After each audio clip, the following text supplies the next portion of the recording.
বিয়ে করতে গেছেন বরযাত্রী নিয়ে, দূর বিয়ে করতে গেছেন, হ্যাঁ বিয়ে করতে গেছেন বরযাত্রী নিয়ে, যেই বললেন যে বর হাসপাতালে আপাতত আমরা আইছি, কুপান খাওয়া লাগবে না লাগবে না?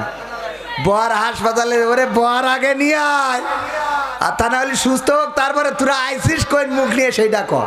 তো এই জন্যে আমার এখানে আসতে হয়েছে, যত এই যে দেখছেন না এখানে ধরে কথা বলছি, মানে এখানে ধরলে একটু আরাম পাচ্ছি আর কি, যখন নিঃশ্বাস নিচ্ছি একটা সুসের মতো বিততেছে, তো তারপরে যখন এইখানে ঠাসা দিয়ে রাখছি ভাল লাগছে। তো কিছু সময় থাকা যাবে ইনশাআল্লাহ। পবিত্র কোরআনের 2 নম্বর সূরা, সূরা বাকারার 183 নম্বর আয়াতে কারিমা তেলাওয়াত করেছি, শুনেছেন আপনারা? অনেকেই জানেন আরে রমজান মাসে তো মুখস্থ হবে না, হবে না, রমজান মাসে মুখস্থ হবে না, হবে না। অনেকের আবার মুখস্থ হয় না। রমজানে যে দোয়া পড়ে সুবহানাজিল মুলকি ওয়াল মালাকুতি সুবহানাজিল ইজ্জাতি ওয়াল আজিমাতি ওয়াল হাইবাতি ওয়াল কুদরাতি ওয়াল কিবরিয়া ওয়াল জাবারুত, এই দোয়াটা পারেন না অনেকেই? অনেকেই শুনে শুনে মোটামুটি মুখস্থ, কিরাম মুখস্থ, ও যেই দোয়া পড়ে ইমাম সাহেব ও এমন ভাবে ধরে সুবহানাজিল মুলকি ওয়াল রূহ, প্রথমে এমন ভাবে ধরে মনে হয় ও পড়ি একবার যশোর, তারপরে যে মাঝখানে যে ছাও নাম নেই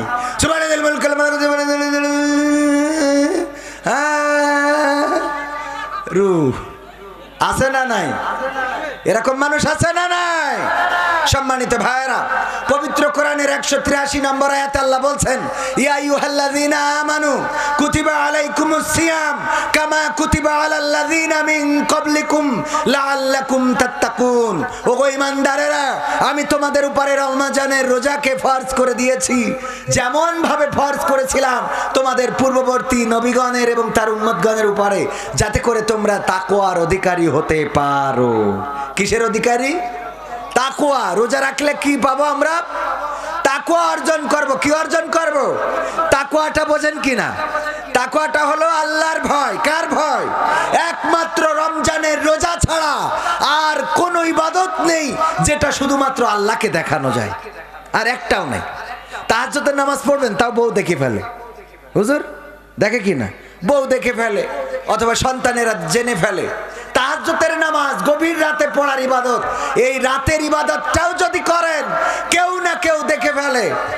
আর রোজা এমন যে যদি কারো পিছনে লোক লাগিয়ে দেওয়া হয়, যে সভাপতি চিন্তা করলো কবির ভাই আসলে রোজা রাখে কিনা, এর জন্য আমার পিছনে একটা লোক লাগায় রেখেছে যে তুই একেবারে সুবে সাদিক থেকে শুরু করি সূর্যাস্ত পর্যন্ত আমি তোর বেতন দেবো, কবিরের পিছনে লেগে থাকবি। তো আমার পিছনেও লেগে থাকবে, অন্তত টয়লেটে যাওয়ার সময় তো আর আমার সাথে যাবে না। যাবে? তাহলে ওখানে যাই বদনা ধরি যদি চুমুর মারি দিই, আর কেউ দেখার লোক আছে? ওখানে দেখার লোককে আল্লাহ ছাড়া আর কেউ দেখতে পাবে? এই জন্যে রমজানের রোজাটা আল্লাহর নবী বলছেন এটা আল্লাহর জন্য, এবং এর পুরস্কার আল্লাহ হাদিসে কুদসিতে এসেছে, আল্লাহ বলেছেন পুরস্কার আমি নিজে হাতে দেব। বলেন সুবহানাল্লাহ।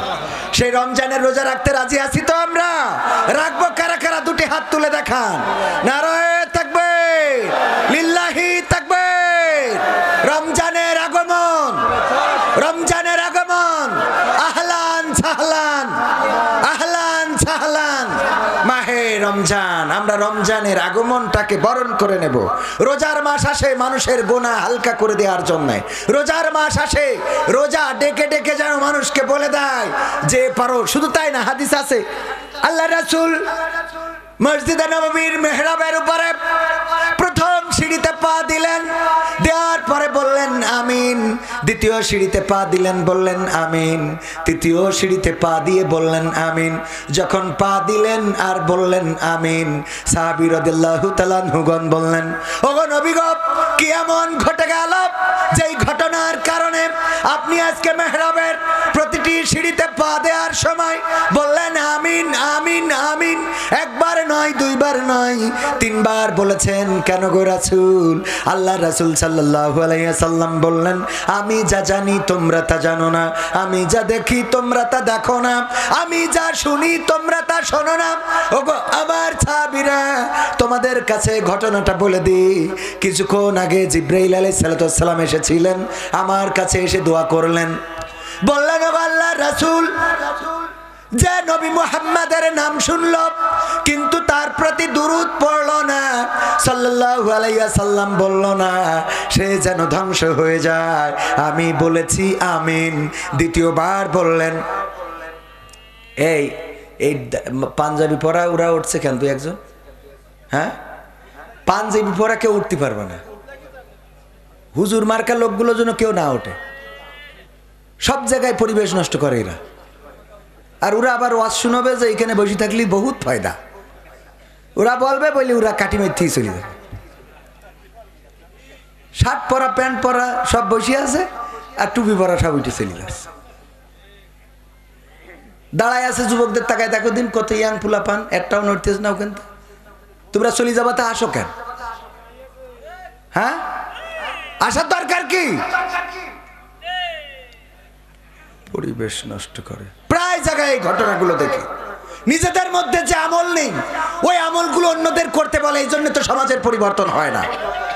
আমার আল্লাহ বলেছেন, ইয়া আইয়ুহাল্লাযীনা আমানু লিমা তাকুলুনা মা লা তাফআলুন। ওগো ঈমানদাররা, এমন কোন কথা বলে না যেই কথার সাথে তোমার কাজের মিল নেই। কথাটা কার? আল্লাহর কথা। কাবুরা মাকতান ইনদাল্লাহি আন তাকুলু মা লা তাফআলুন। ওগো বান্দারা শুনে নাও, আল্লাহর কাছে এটা অত্যন্ত অপছন্দের যে তোমরা যা বলো তা তোমরা কাজে করো না।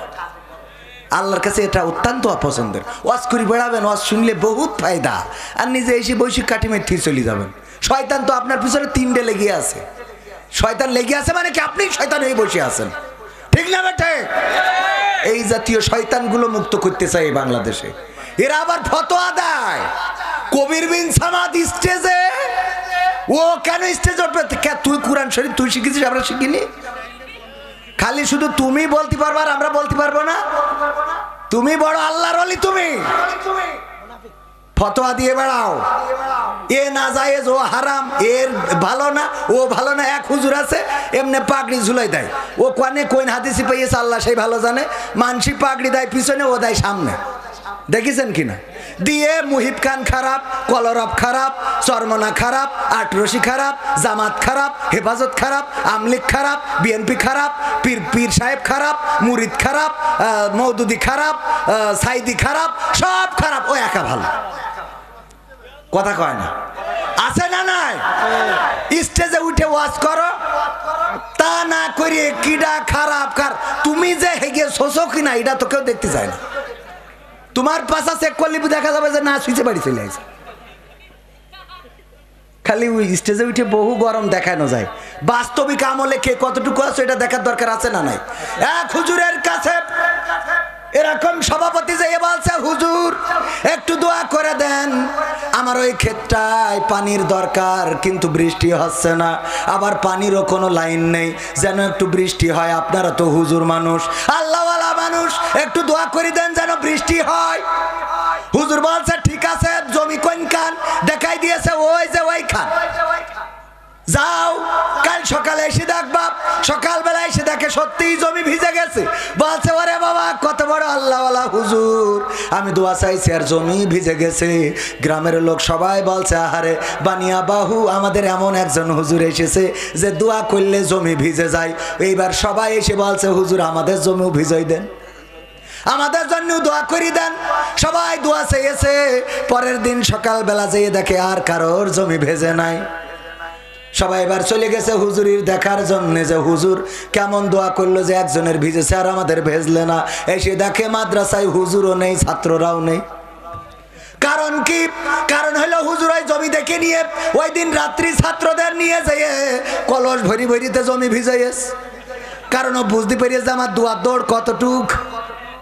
ও কলস ভরি ভরি ভিজাইতে আইছে। এখন গ্রামের লোক সব যখন দোয়া চাইছে দেখেছে এখন যদি আমি গড়ে দোয়া করতে থাকি তাহলে আমার আর পড়ানো হবে না, এই কলসির পরে থাকা লাগবে। ঠিক না বেঠে? কত বড় আল্লাহওয়ালা, খালি বাহ্যিক ভাবে দেখানো যায়। আল্লাহওয়ালা তাকওয়াবান। তুমি যদি বড় আল্লাহওয়ালা হও দোয়া করো দেখি। কবির বিন সামাদ এখন মরি যাক, তুই দোয়া কর আমি মরি যাবো। তোর দোয়া যদি এখন মরি যায় বসবো তুই বড় ধরনের ওলি। ঠিক না বে? ঠিক। আর তোর দোয়া যদি আল্লাহ না শুনে তা তোর আমি থুড়া কেয়ার করি। ভালো কথা বললি শুনবো, খারাপ কথা বললি মানবো। সমাধান খুঁজে খুঁজে ক্লান্ত হয়েছো যারা, সমাধান যদি পেতে চাও, সব পথ গিয়ে ভুলে কোরআন দেখো খুলে, সমাধান যদি নিতে চাও।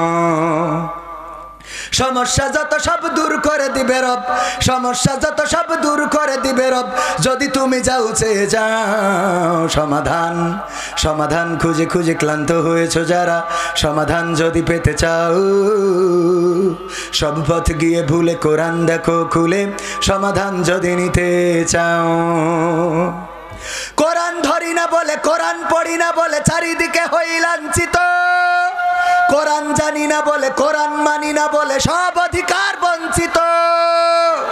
ঠিক না বেঠে? কোরআন ধরি না বলে, কোরআন পড়ি না বলে চারিদিকে হই লাঞ্ছিত, কোরআন জানি না বলে, কোরআন মানি না বলে সব অধিকার বঞ্চিত।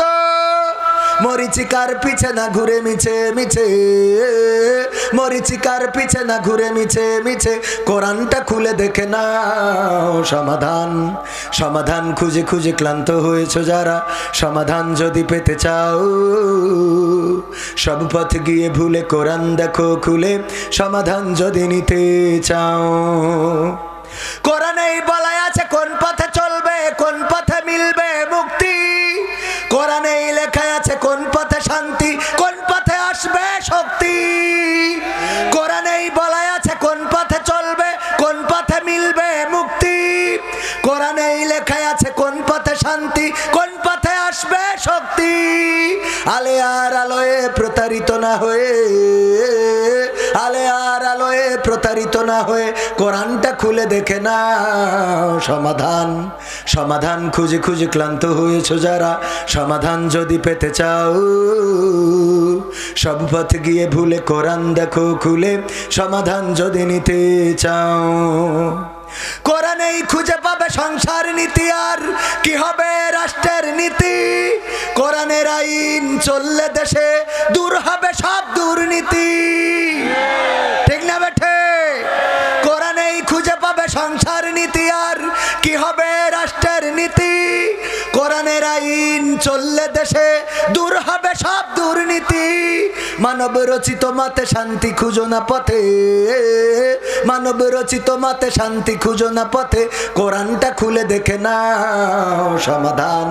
সমাধান খুঁজে খুঁজে ক্লান্ত হয়েছো যারা, সমাধান যদি পেতে চাও, সব পথ গিয়ে ভুলে কোরআন দেখো খুলে, সমাধান যদি নিতে চাও।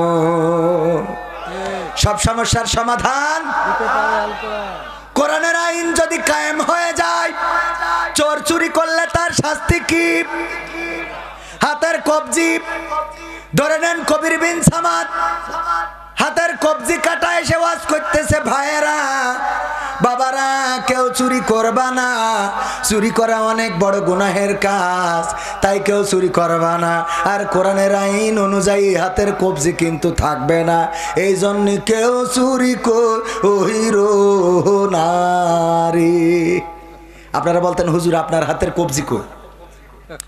আমি বলতাম আমি একসময় কালীগঞ্জের চিনির কলে কাজ করতাম, ওখানে আমার দায়িত্ব ছিল আখ ঢুকানো। আখ ঢুকাইতে ঢুকাইতে একদিন একটু কাক ঘুম এসেছিল, আর আমি ঘুমাই গেছিলাম, আখের সাথে আমার হাত ঢুকে সেটাও ওই চিনি হয়ে রস হয়ে চিনি হয়ে গেছে। এই জন্য ডাক্তার কবজিতে কেটে দেছে। আপনারা বাড়ি যাওয়ার সময় বলতেন যাই বলো তাই বলো, এই হুজুর কিন্তু এককালে চোর ছিল। ঠিক না ঠিক? চেয়ারম্যান এসেছিল, উনি যদি এসে বলতেন ভাইরা আমার বুসাহাত, এই বললে আপনারা কি বলতেন? চেয়ারম্যান সাহেব 5 বছর তালি মনে হয় ভালো থাকতে দেননি মানুষের। ঠিক না বেঠে?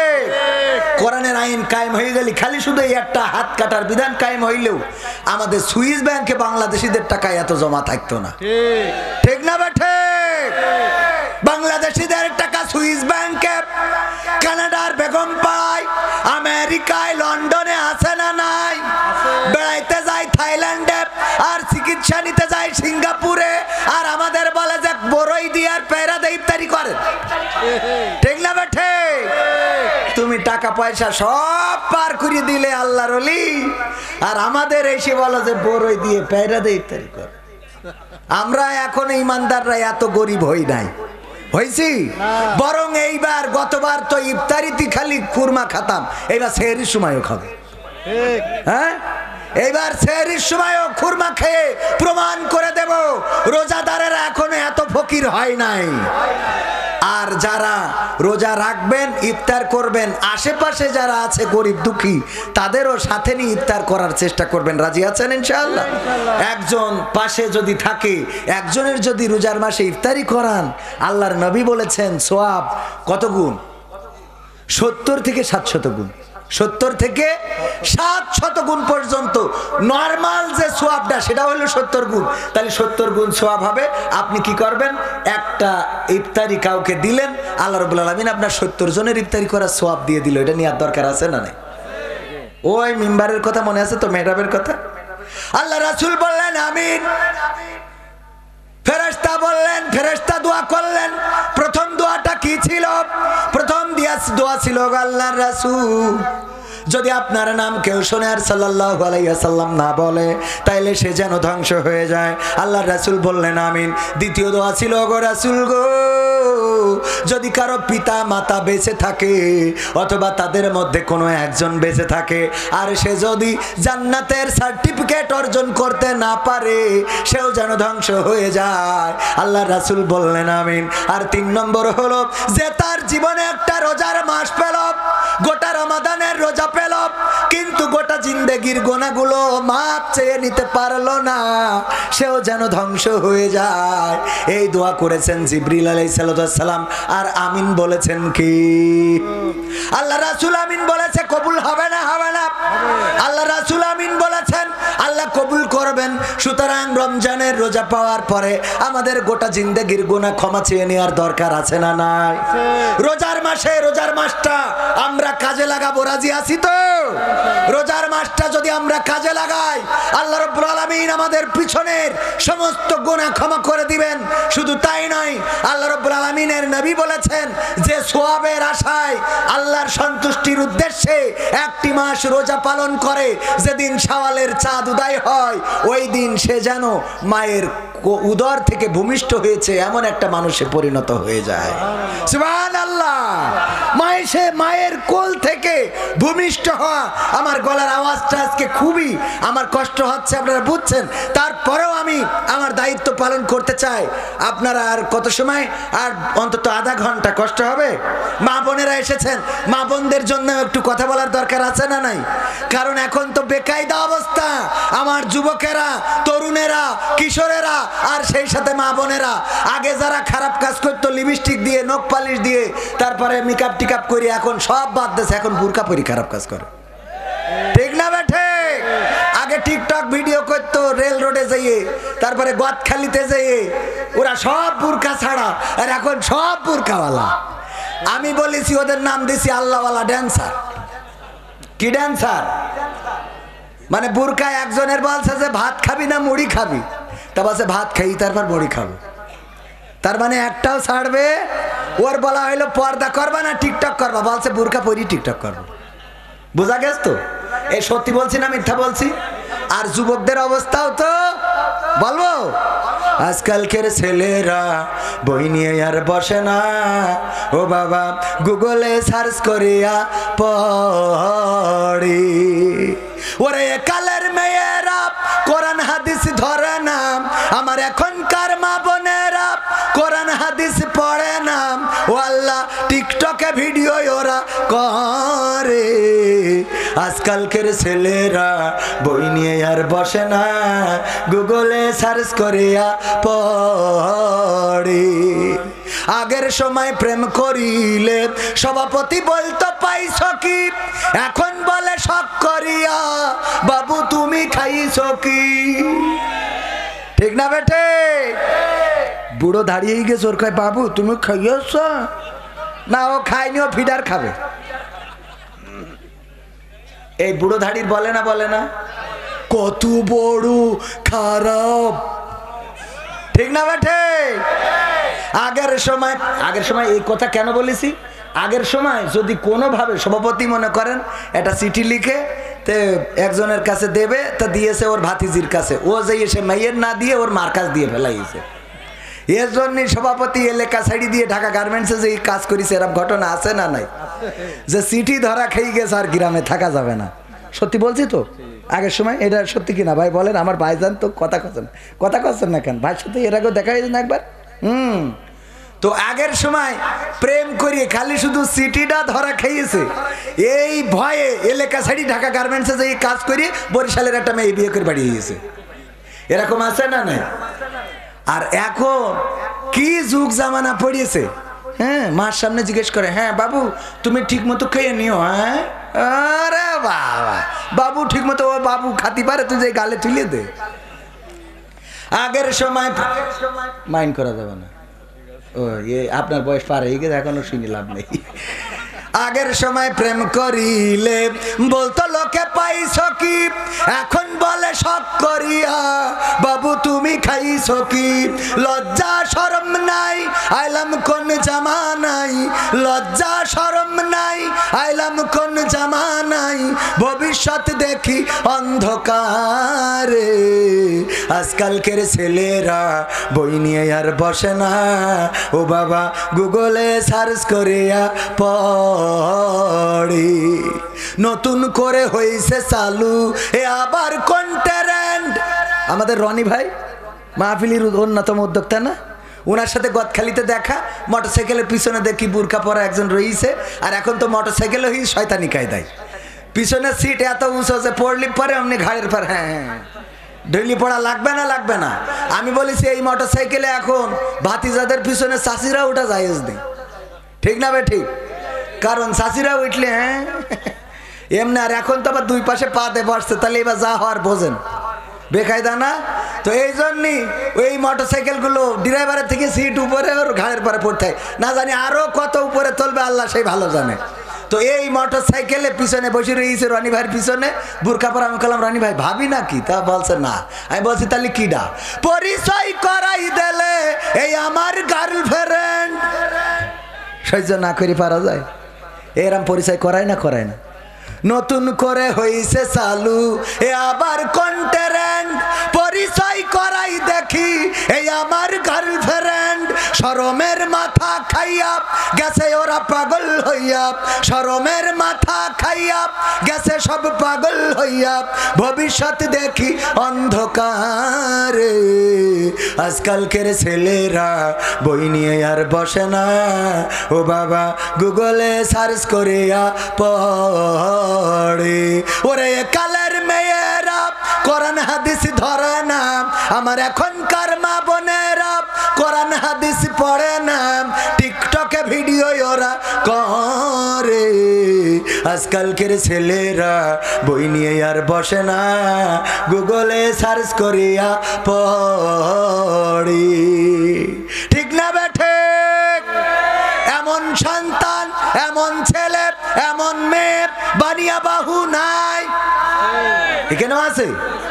রোগ এখানে তো থাকার কথা, কারণ আমি যশোরের মানুষ, আমি তো চিনি। আর এই জন্যে লজ্জা দিয়ে কত রকম কত কথা বলি, এরপরেও লজ্জা হয় না, এমন আছে না নাই? যত যাই বলেন ওদের লজ্জা হবে না। কেন লজ্জা হবে না? লজ্জা যেন আজকাল সব উপরে উঠে গেছে, আর নিচের দিকে যা হয় হোক। আমাদের মাহমুদুল হাসান জিহাদি সুন্দর একটা কথা বলতেন। উনি এক মাহফিল থেকে বাড়ি যাচ্ছেন মোটরসাইকেলে ওয়াজ করে, তখন বক্তারা মোটরসাইকেলে ওয়াজ করতো, মনে আছে না নাই? আমার আব্বাও ছিলেন একজন বক্তা মানুষ, তিনি ওয়াজ করে বেরিয়েছেন। যখন বাবার গানটা গেয়েছি তখন বাবার একটা স্মৃতি মনে পড়ে গিয়েছিল। আমার মা অসুস্থ ছিলেন একটা মাস, অসুস্থ থাকার কারণে নিজে রোজা রাখতে পারেন নাই। আমি রোজা রাখার বয়স ছিল আমার 10 থেকে 12 বছর। আমার বাবা আমাকে প্রতিদিন সাহরির সময় উঠতেন, তারপরে আমাকে উঠাতেন, উঠে আমাকে রান্নাঘরে নিয়ে যেতেন, নিজের হাত দিয়ে পান্তা ভাত বেড়ে দিতেন। আব্বা খাইতেন, আমি খাইতাম। আমি এবং আমার আব্বা একটা মাস বাবা বেড়ে দিয়েছেন, আমি খেয়েছি, রোজা রেখেছি। সেই রোজার মাস আবার আসতে গেল, আবার সেহরি করব, আবার তারাবি পড়ব, কিন্তু ওই বাবার হাতের সেহরি আর করা হবে না। ওই বাবার সাথে আর তারাবি পড়া হবে না। আমার বাবা রমজানে তারাবি পড়াতেন, তারাবি পড়াতে যে মাইকে ওয়াজ করতেন 30টা দিন। তারাবি শুরু হওয়ার আগে মাইকে ওয়াজ করতেন, আজানের পর থেকে জামাত শুরু হওয়ার আগ পর্যন্ত। আজকে 22টা বছর হয়ে গেল, চারিদিকে 22টা বছর, 22টা বছর ধরে রমজান এসেছে আর রমজান গিয়েছে, কিন্তু ওই বাবার কণ্ঠটার কোনো মাইকে শুনলাম না। ওগো আমার ভাইরা, এইভাবে একদিন আমরা চলে যাব, আপনারা চলে যাবেন। সুতরাং রমজান মাস যেটা আমাদের, তাও নসিবে পাবো কি পাবো না তার কোনো নিশ্চয়তা আছে নাকি? কিছুক্ষণ আগে চেয়ারম্যান আসলেন, চেয়ারম্যান সাহেব বললেন উনার এক আত্মীয় অ্যাক্সিডেন্ট করেছেন, হয়তো যশোর সদর ভর্তি নেয় নাই, বলেছে ঢাকায় নিয়ে যেতে হবে। ঢাকায় নিয়ে যাওয়ার পথে ইন্তেকাল করেছেন। যেই মানুষটা এখন পর্যন্ত জানতেন না যে আজকেই তার জীবনের শেষ দিন হয়ে যাচ্ছে, ঠিক না বেঠিক?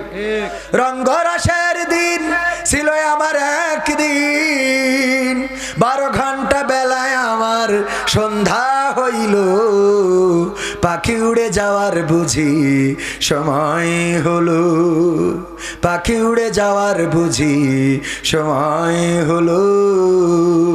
যদি বয়স হয় তাহলে তা বুঝতে পারবেন দাড়ি পেকে গেছে, চুল পেকে গেছে, চোখটা ঘোলা হয়ে গেছে, হাঁটতে কষ্ট হয়, সোজা মানুষটা কুজা হয়ে গেছেন, শরীরটা চলে না, বুঝতে পারবেন। কিন্তু এই আঙ্কালে কি বুঝার কোনো সুযোগ আছে? না, সুযোগ নাই। জানি না কোন দিন কোনখানে কোন বিপদে কোন মুসিবতে এই পৃথিবী ছেড়ে চলে যাওয়া লাগবে, কেউ গ্যারান্টি দিতে পারি না। সুতরাং আল্লাহর জন্য পরিবর্তন হওয়ার দরকার আছে না নাই? আমার আল্লাহ বললেন কাইফা তাকফুরুনা বিল্লাহি ওয়া কুনতুম আমওয়াতান ফাহইয়াকুম সুম্মা ইউমিতুকুম সুম্মা ইউহয়িকুম সুম্মা ইলাইহি তুরজাউন। আমার আল্লাহ বলছেন ওগো আমার বান্দারা, কোন জিনিস তোমাদেরকে আমি আল্লাহ সম্বন্ধে উদাসীন করে দিল, ভুলিয়ে দিল, অস্বীকারী বানিয়ে দিল, আমার সাথে কুফরি কেন করো? অথচ তোমাদের কোনো অস্তিত্ব ছিল না, তোমাদের কোনো প্রাণ ছিল না, তোমাদের জীবন ছিল না, আমি তোমাদের জীবন দিলাম, আবার একদিন আমি তোমাদের মৃত্যু ঘটাবো, আবার একদিন আমি তোমাদের পুনরুজ্জীবিত করব। বেলা শেষে ফিরে যাওয়া লাগবে কার কাছে? ফেরা লাগবে না? লাগবে না। আল্লাহর কাছে যদি যেতে হয়, আল্লাহর কাছে যদি দাঁড়াইতেই হয়, তাইলে প্রস্তুত হওয়ার দরকার আছে না নাই? আইয়ুহাল্লাযীনা আমানুত্তাকুল্লাহ হাক্কা তুকাতিহি ওয়া লা তামুতুন্না ইল্লা ওয়া আনতুম মুসলিমুন। আল্লাহ বলছেন ওগো ঈমানদারেরা, তোমরা একটু শুনে নাও, যারা ঈমানের দাবিদার, তোমাদেরকে বলি আল্লাহকে ভয় করো যেমন তাকে ভয় করা উচিত, আর ততক্ষণ পর্যন্ত মৃত্যুবরণ করো না যতক্ষণ পর্যন্ত না পূর্ণ মুসলমান হতে। মুসলমান শব্দের অর্থ কি বলেন? আত্মসমর্পণ করা। হাইরে মুসলমান, অনেক মুসলমান আছে কালেমা তাইয়্যিবাটা পড়তে পারে না। বললাম যে কালেমা তাইয়্যিবা পড়েন, তো বলছে লা ইলাহা ইল্লা আনতা সুবহানাকা ইন্নী কুনতু মিনাজ জালিমিন। মানে ওর কাছে এত বিপদ হয়ে দাঁড়ায় আছে, ওই বাসের মধ্যে দেখবেন এই দোয়াটা বাসের মধ্যে লেখা থাকে না? থাকে না? মানে যার যেটা দরকার সে সেখানে সেটা লিখে রেখেছে। বাসের মধ্যে কোনো সিট নেই, তারপরেও হেল্পার দেখে, কয় ভাই সিট ভরা, খালি উঠাইতেই থাকে, আর ওখানে লেখা আছে নিশ্চয় আল্লাহ ধৈর্যশীলদের ভালোবাসে। মানে ওর এই আয়াতটার দরকার, নিশ্চয় আল্লাহ ধৈর্যশীলদের পছন্দ করে, এটা বাসে লেখা আছে না নাই? ওর জন্য দরকার এটা লিখেছে। আবার কিছু লোক আছে যা লিখেছে তার সাথে তার আমল নেই, যেমন বাসের পিছনে লেখা নামাজ কায়েম করুন। ওই বাসে যদি বলেন যে ভাই মাগরিবের ওয়াক্ত চলে যাচ্ছে, একটু ব্রেক দেন, নামাজ পড়িয়ে নি, কয় হুজুর এত নামাজ পড়া তোর কেন আপনার? ও আবার লিখে দিয়েছে কি নামাজ কায়েম করুন। দেখবেন টিরাকে লেখা আছে গাছ লাগান পরিবেশ বাঁচান, আর ওর টিরাকে পৃথিবীর গাছগুলো কেটে সব সাজাইয়েছে। ঠিক না বেঠে? খেয়াল করেছেন আপনারা? যত সব আর এই লেখাগুলো সব লেখে নিজেরা মানবে না, অন্যরা যেন মানে। তো এই দেখে এক বুড়ো চাচা, উনি বাসে উঠে ওনার স্ত্রীর দড়িতে কোলের মধ্যে নিয়ে বসে আছে। তো অন্য যারা ইয়াং পোলাপান ওরা দেখে ওদের লজ্জা করতেছে, বুড়ো মানুষ এই বয়সে দাঁত পড়ি গেছে, তা বুড়ির উখানে বসায় রেখেছে কেন? তো এই দেখে আবার আমাকে সভাপতির তো বয়স হয়েছে, সভাপতি বলছে এই মুরব্বী তোমার কি কোনো আক্কেল বোধ নেই নাকি? তা বলছে কেন কি হয়েছে? কি হয়েছে মানে তুমি ওর নিয়ে কনে নিয়ে বসে রয়েছে, একটু সাইডে রাখা যাচ্ছে না? তো আমার বলছে চাচা তুমি মনে হয় লেখাপড়া ঠোড়া জানো না। বলছে কেন? বলছে বাসে কি লেখা রে ইসুখানে যে নিজের মাল নিজে সাবধানে রাখুন।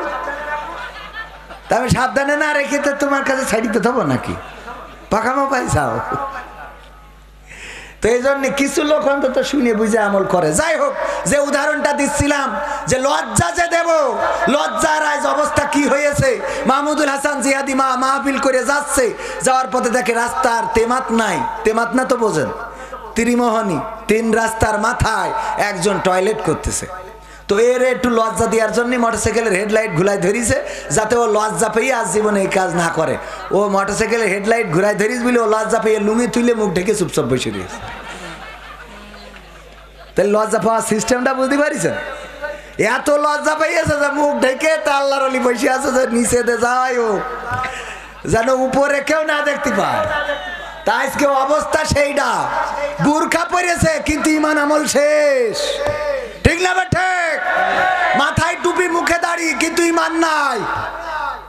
বাহ্যিক ভাবে দেখা যায় অনেক বড় পরহেজগার, আসলে পরহেজগারি তার ধারের কাছেও নাই। এরকম আছে না নাই? আজকে সব নিচে দিয়ে শেষ হয়ে যাচ্ছে। এই জন্যে আমি বলি যারা টিকটক করবি তোকে দোহাই লাগে অন্তত বুরখা পরি বুরখাটা কলুষিত করিস নি।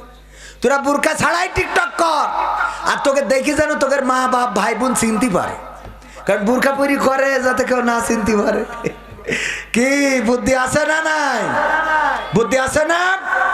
এই জন্যে এই সমাজকে পরিবর্তন করতে হলে কোরআনের আইনের দরকার আছে না নাই? কোরআনের আইন যদি কায়েম হয়ে যায়, চোর চুরি করলে যেমন তার শাস্তি কবজি কেটে দিতে হবে, তেমনি যদি কেউ জেনা করে ধর্ষণ করে তার শাস্তি কি? মাজা পর্যন্ত গেড়ে দিয়ে ইট পাথর মেরে সঙ্গে সার করতে হবে।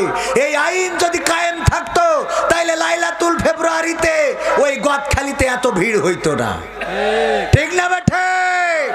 কিন্তু আমাদের সমস্যা অন্য জায়গায়।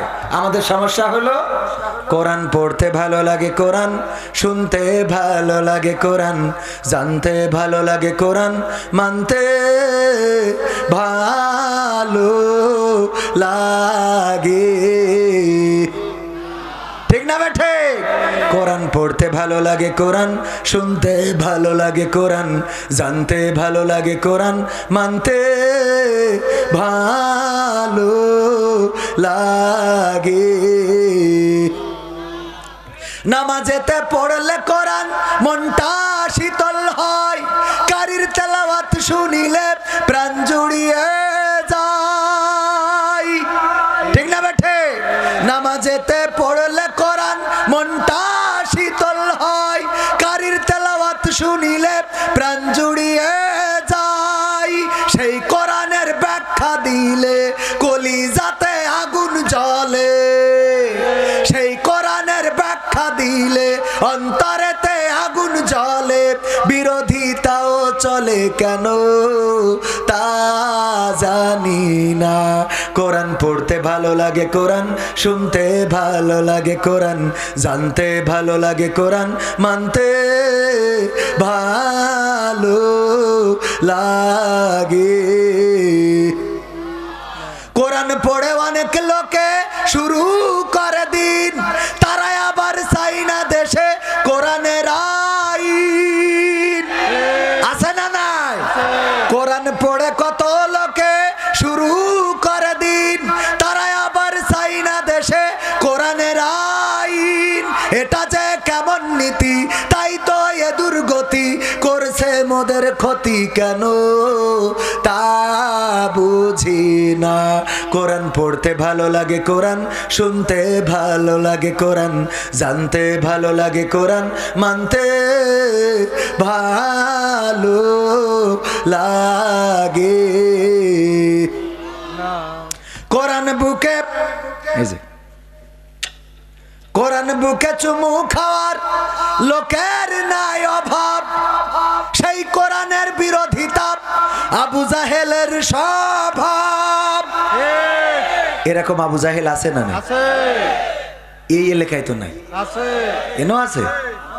বলে হুজুর সময়টা তো বড্ড খারাপ, আপনি তো ভাই সব জানেন, বুঝে শুনে কথা বলে ওয়াজের রীতি টানেন, উস্কানি ফুসকানি মূলক বলবেন না কোনো কথা, এই মঞ্চে রাজনীতি ভাই করবেন না অযথা। আমরাও ভাই কোরআন জানি মানি মোটামুটি, ঝামেলাতে থাকি মাঝে মাঝে নিয়ে ভোটা ভুটি, মক্তবেতে শিখেছিলাম আলিফ বা তা সা, কোরআন হাদিস মোটেও জানি না এমন কিন্তু না, তাই রাজনীতি চলবে না ও হুজুর, রাজনীতি চলবে না, তাই রাজনীতি চলবে না ও ভাই, রাজনীতি চলবে। এবার বলছে শোনেন হুজুর এই মাহফিল এইবার না আগেও দিলাম। আমি বলছি তাই কি? বলছে গতবার ঢাকাতে হুজুর আনিলাম। আমি বললাম তাতে কি? ও মুখ হুজুর ওয়াজ করিল কত মধুর সুর, কবরেতে গেলে পাবো ৭০,০০০ হুর। এমন ওয়াজ আছে না নাই? হুর পরি গেলে মানে রস করলে হাতে হাত করা পায়ে ডান্ডা বাড়ি কি লাগবে?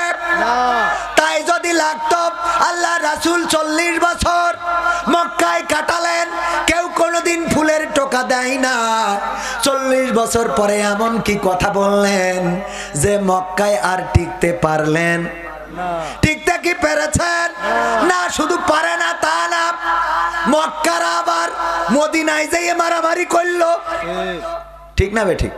বদরের যুদ্ধ, রমজান মাসের ১৭ই রমাদান বদর দিবস, এই রোজার মাসেও রাসূলের রোজা ঠিক মতো পালন করতে দিন, যে বাড়িতে তো খেদাইস তো ভালো কথা, আবার উখেন যাইয়ে তো ডেকে নিয়ে মারামারি করছে। কত বড় শয়তানের শয়তান আবু জাহেল, সে ওই বদরের যুদ্ধে মরেছে না মরে নাই? অনেক বড় ইতিহাস। আমি এবারও যাওয়ার পরে আবু জাহেল যেখানে মরিয়ে ওর লাশ পড়েছিল ওই জায়গায় এখন বুঝাই দিয়েছে একটা কূপ মতো গর্ত মতো ছিল, ওখানে যে যা যায় যাইয়ে কাশ ফুটা নাকে ফুটা, তারপরে মানে যত রকম উচ্ছিষ্ট আছে সব মনের দুঃখই ফেলে ওখানে, যে তুই আমার রাসূলের এত কষ্ট দিছিস। তো এই জন্যই ওই জায়গাটা সৌদি আরবের সরকার একটু সুন্দর করতেছে যেন এখানে খারাপ কিছু না ফেলে। তারপরেও হাজিরা যাইয়ে থুতু নিক্ষেপ করে। আমার সাথে হজে গেল বগুড়ার ২ জন ব্যক্তি, ভ্যান চালক, কি চালক, ভ্যান চালায়া টাকা পয়সা জোগাড় করে আমার সাথে গিয়েছে। আমার সাথে মানে আমাদের সাথে। আমরা যাওয়ার পরে যখন তাওয়াফ করতেছে দেখি চোখের পানি ঝরতেছে এই ভ্যান চালকের। আমি বললাম এরাই তো জান্নাতি, এরাই জান্নাতি। কাবা ঘর তাওয়াফ করছে আর চোখের অশ্রু টপ টপ করে দাড়ি ভিজে ভিজে পড়ছে। এই মানুষটা উমরা শেষে বলতেছে ৪০টা বছর ধরে ভ্যান চালাইয়ে টাকা জোগাড় করলাম, আমার একটা কাজ এখনো বাকি আছে, বাবা একটু করাই দিবা। কইলাম কি? কয় আবু জাহেলের বাড়ি নাকি টয়লেট হয়েছে, ওখানে না হেগে তুই যাব না, আমার এই স্বপ্নটা বাকি। সত্য ঘটনা। আরে মানুষ রাসূলকে কত ভালোবাসে। আমাদের দেশের মানুষ হজ করতে যায়, ওমরা করতে যায় বৃদ্ধকালে, যে এই 7টা পাক দিয়ে এই আর হবে না আমার, যাওয়ার দরকার যে কালে সেই কালে যায়। ওর বিশাল টাকার অভাব, ওমরায় যাইতে ১,১০,০০০, ২০,০০০, ৩০,০০০ খরচ হয়, এইটা ম্যানেজ হয় না। ও ২ লাখ টাকা করি জমি বন্ধক, 5 বিঘে জমি বন্ধক রেখে দেয়, তাহলে কয় লাখ টাকা লাগে? ভাই ওমরা করেছেন? আমার ভাই এখনো ওমরা করার সুযোগ হয়নি, অথচ ইসলামী ব্যাংক নিয়ে লাখ লাখ টাকার লেনদেন, কোটি কোটি টাকা। সামনের পর কেউ তো লজ্জা দিতে পারবো না, কারণ মুখ ডেকে বসে থাকবে, ঠিক না বেটে?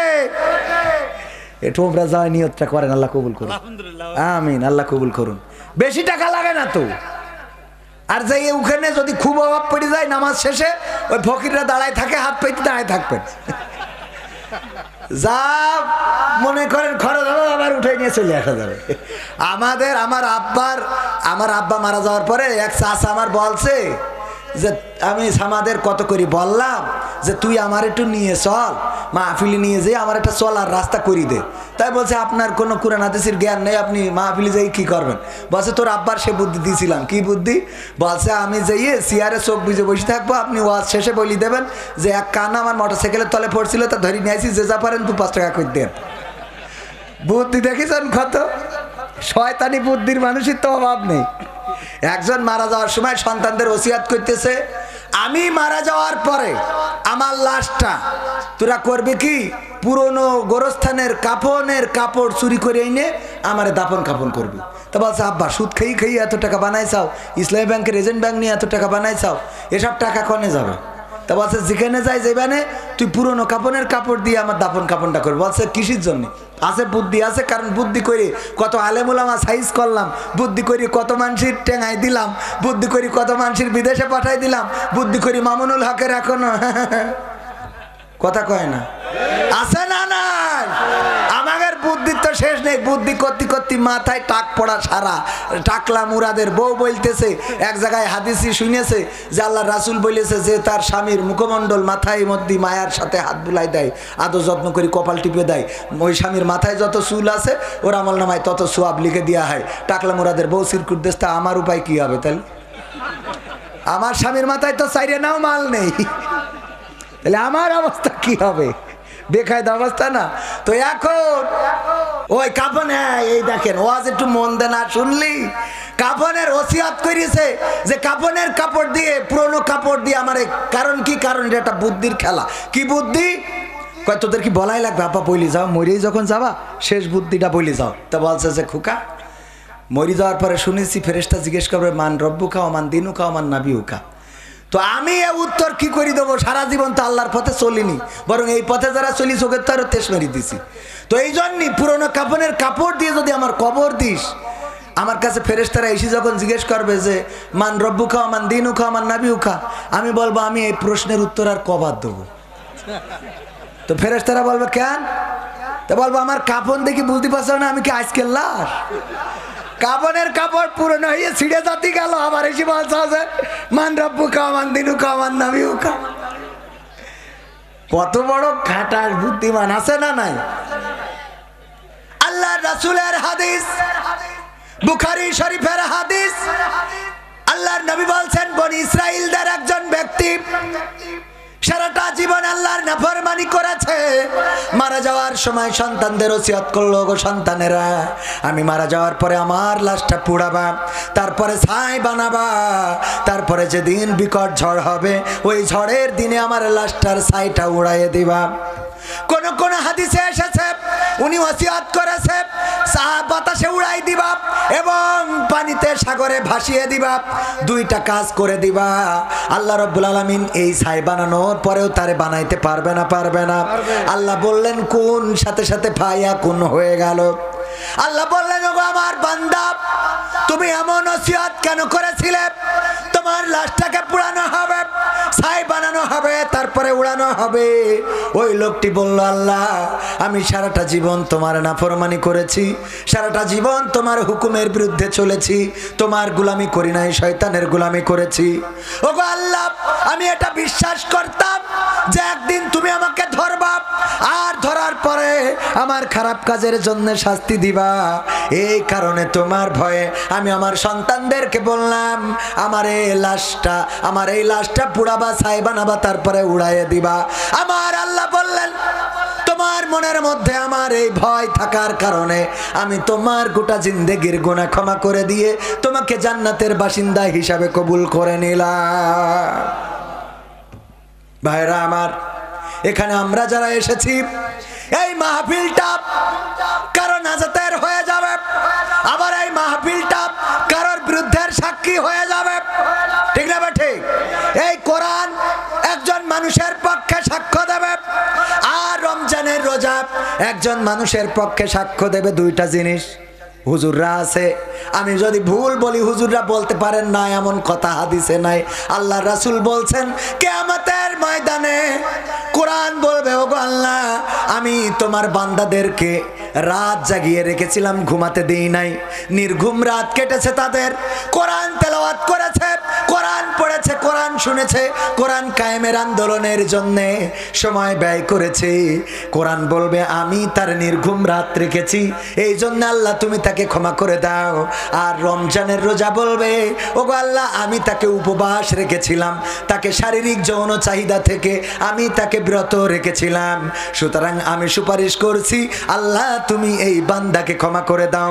আল্লাহ রাসূল বলছেন রমজানের সুপারিশ এবং পবিত্র কোরআনের সুপারিশ আল্লাহ গ্রহণ করে নেবেন এবং ওই বান্দার ক্ষমা করে দিয়ে জান্নাতের মালিক করে দিবেন। বলেন সুবহানাল্লাহ। সেই কোরআনের সুপারিশ পাওয়ার দরকার আছে না নাই? আল্লাহ বলছেন ওয়াইযা কুরিয়াল কুরআনু ফাসতামিউ লাহু ওয়া আনসিতু লাআল্লাকুম তুরহামুন। আমার আল্লাহ বলছেন যখন তোমাদের সামনে কোরআন পড়া হয়, কোরআন থেকে তেলাওয়াত করা হয়, কোরআন থেকে বলা হয়, তখন তোমরা তোমাদের হৃদয়ের কান দিয়ে চুপ থেকে শোনো, যাতে করে তোমাদের উপরে আল্লাহর রহমত বর্ষণ হতে পারে। সেই আল্লাহর রহমত নেওয়ার দরকার আছে না নাই? আর মাত্র কয়েকটা মিনিট। মা বোনেরা এসেছেন, আল্লাহ মা বোনদের ব্যাপারে বলেছেন ওয়াকারনা ফি বুয়ুতিকুন্না ওয়ালা তাবাররাজনা তাবাররুজাল জাহিলিয়াতিল উলা। ওগো নারীরা পর্দার মধ্যে থাকো, জাহিলি যুগের মেয়েদের মতো বেপর্দা হয়ে নিজেদেরকে প্রদর্শন করে বেড়ায়ও না। কথাটা কার? কাজটা কি? পর্দার মধ্যে থাকা। এক নম্বর কাজ কি? পর্দার মধ্যে থাকা। দুই নম্বর কাজ হলো জাহিলি যুগের মেয়েদের মতো সাজুগুজু না করা। কিন্তু এখন সাজুগুজু করার আল্লাহর ওলি আছে না নাই? এত সাজা সাজে বিউটি পার্লার গুলো উন্নয়নের একটা অংশ, ঠিক না বেঠিক? ঘরে ঘরে বিউটি পার্লার আছে না নাই? আছে না নাই? ঘরে ঘরে বিউটি পার্লার। এক মাছ, স্যাং মাছ, শোল মাছ আপনারা কি বলেন? টাকি মাছ চেনেন কিনা? এখন তো এগুলো আর পাওয়া যায় না, তো চেনবেন কি করে? আগের সময় হ্যাঁ এখানে আমলি ক্ষমতা আসার পর পাওয়া যাচ্ছে, দূরও না, মানে এই আধুনিক যুগ আসার পর পাওয়া যাচ্ছে না, ঠিক না বেঠে? এই মাছগুলো এখন পাওয়া যায়। এই যুবক, তোদের নেটওয়ার্কের কি সমস্যা কদিন? হ্যাঁ, আমার গলা ভালো নেই, অসুস্থ মানুষ, এখানে বুক চেপে ধরি কথা করছি, আর তোরা কথার মধ্যে ডিস্টার্ব করছিস মানে কি?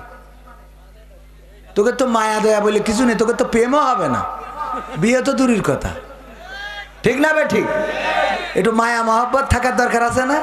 যাকে ধরের মধ্যে মায়া নেই, আমি কথা বলছি কষ্ট আছে, এটা কি বুঝতে পারছেন আপনারা? তা আমি কাদের জন্য কথা বলছি? আমার জন্য। যা আমি জানি তা তো জানি। আমি এখানে নিঃশ্বাস নিলেই একটা সুসের মতো মানে লাঞ্চ ইনফেকশন হয়েছে। এর আগেও একবার লাঞ্চে পানি হয়েছিল, পিছন দিয়ে সিরিঞ্জ দিয়ে বের করা হয়েছিল, আবার সেটা মনে হচ্ছে ঘুরে এসেছে। তো ডাক্তার বললো যে একটু রেস্ট করতে হবে, তা বললাম যে এখন ইনকামের সময়, অন্তত রোজার মাস না পড়া পর্যন্ত মনে হয় রেস্ট করা হবে না। হ্যাঁ, মানে সত্যি কথা যেটা সেটা বললাম, এই সত্যি কথা সবাই কবে না বলবে। ওখানে বলছে হুজুর এক্ষুনি শেষ করে দিলি হবে না, আরো চালাইতে হবে। আমি বললাম আর এক জায়গাতে বায়না নিয়ে তুই ওরা তো কাটি করবে আমার, ঠিক না বে ঠিক? তো এই জন্য যাই হোক একটুখানি থাকা যাবে না। টাকি মাছ, স্যাং মাছ, শোল মাছ, আর একটা ধুড়া সাপ। কি সাপ? ঢোড়া সাপ। দুইজনে বন্ধু পাতাইছে, বন্ধু পাতানোর পরে গল্প করতে করতে যাচ্ছে। টাকি মাছ বলতেছে এবার রোজার মাসে আমাদের মন্ত্রী বলেছে যে তোমরা বড়ই দিয়ে আর পেয়ারা দিয়ে ইফতারি করবে, এটা ভালো না খারাপ? সাপ বলছে কে খেজুরির কি এত অভাব পড়ে গেছে? দুজনেই গল্প করছে, আর ওই সাপ এরাম এরাম করছে। তো মাছ বলতেছ কি ভাই রে তুই একটু সোজা হয়ে চল, তোর তো এই যে এরাম এরাম করছিস আমি তো তোর কাছেই যেতে পারছি না, তাহলে বন্ধু পাতায় লাভ হইল কি? এই কথা বলার পরে আবার কিছু দূর গেছে, যাওয়ার পরে টাকি মাছ বলছে তুই একটা গল্প বল। বলছে আমি কি গল্প বলবো, আমার গল্প বলার মতো তেমন কিছু নেই, তবে একটা বিষয় দেখেছি যে বাংলাদেশে আমাদের দেশে ওই যে যখনই কোনো বাস অ্যাক্সিডেন্ট করে তখন ওইটার ড্রাইভিং লাইসেন্স থাকে না, ওইটার রোড ট্যাক্স থাকে না, ওইটার কাগজপত্র থাকে না, ওইটার ফিটনেস থাকে না, আর অ্যাক্সিডেন্ট করার আগ পর্যন্ত কেউ ধরতে পারে না, ঠিক না বে ঠিক? অ্যাক্সিডেন্ট করার আগ পর্যন্ত ধরতে পারে না। অ্যাক্সিডেন্ট করার পরে ওই বেইলি রোডে আগুন লেগে গেছে, ওইটা লাইসেন্স নেই, কাগজপত্র নেই, এই নেই তাই নেই, সব যখন পুড়িয়ে যায় আগুন ধরে যায় তারপরে খুঁজে পায়। আর এতদিন কি করে? কথা কয় না। এতদিন কি করে? এতদিন কনে কি করে আজ আর বলবো না, অন্যদিন এসে বলবানে, সময় যেহেতু অল্প।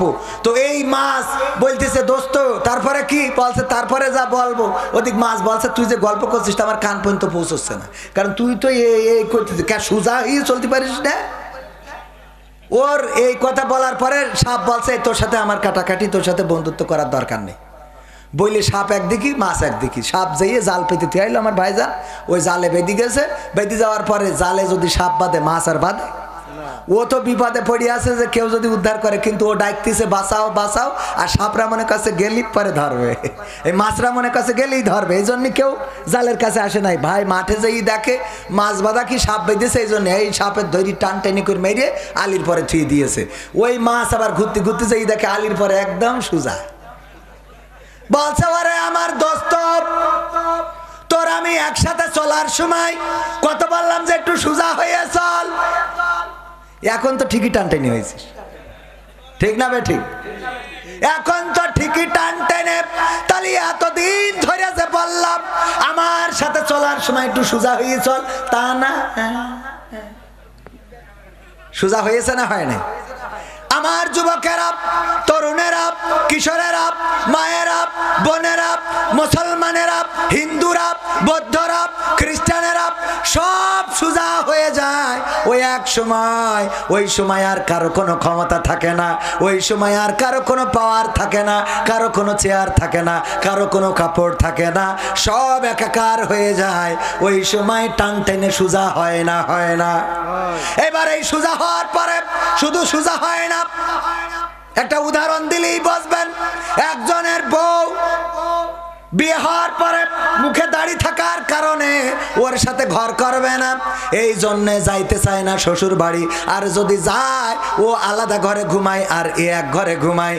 এই জন্যে স্বামী আমার ভাইজানের তো দাড়ি নেই, আরে যার দাড়ি আছে মনে করেন সভাপতি সাহেব, উনি কি করেছে বউ যেন ঘরে এসে শোয়, এই জন্যে তাবিজ নীতি গেছে পীর সাহেব আটরশিতে তাবিজ এনেছে, কাজ হয় নাই। গেছে চরমনায় তাবিজ এনেছে, কাজ হয় নাই। গেছে জামাত ইসলামের নেতার কাছে তাবিজ এনেছে, কাজ হয় নাই। গেছে হেফাজতের কাছে তাবিজ এনেছে, কাজ হয় নাই। গ্রামের এক হুজুর মসজিদ ইমামতি করে, ওর বলছে যে ভাই রে বিয়ে করি বড্ড কষ্টে আছি রে। কেন? তা আমার বউ আমার ঘরে শোয় না। কেন?